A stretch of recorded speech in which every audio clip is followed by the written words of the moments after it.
Last night when I was washing the dishes, my mother-in-law suddenly started asking me how I was feeling. Was I still taking my pills?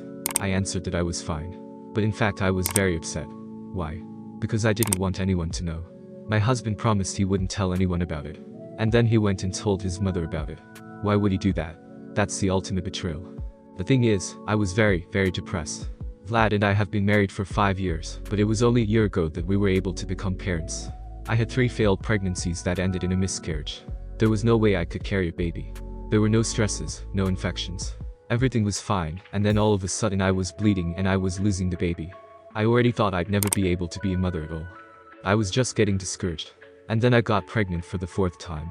From the beginning I took care of myself. I took all the pills my doctor prescribed me. I was on the maternity ward. I was afraid to bend over or sit down unnecessarily. I was very nervous. I barely made it to the delivery. I was so happy when I was able to give birth to a healthy baby. It would seem that after the birth of the baby, everything should have gotten better. But no, after my son was born, things got even worse. The thing is, I just wasn't psychologically prepared for becoming a mom. I hadn't read about how to take care of a baby.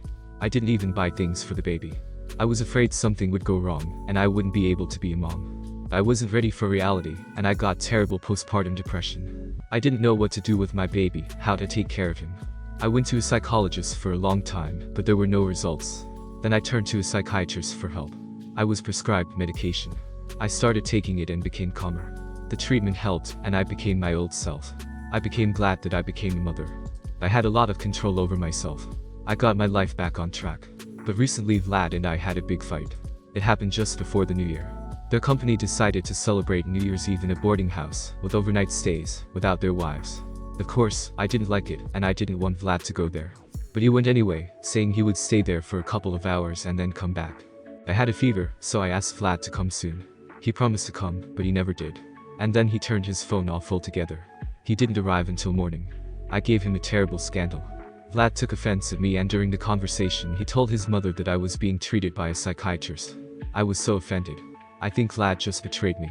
I told him never to tell anyone about it. I don't know how we're going to live with him anymore. I'll never be able to trust him again.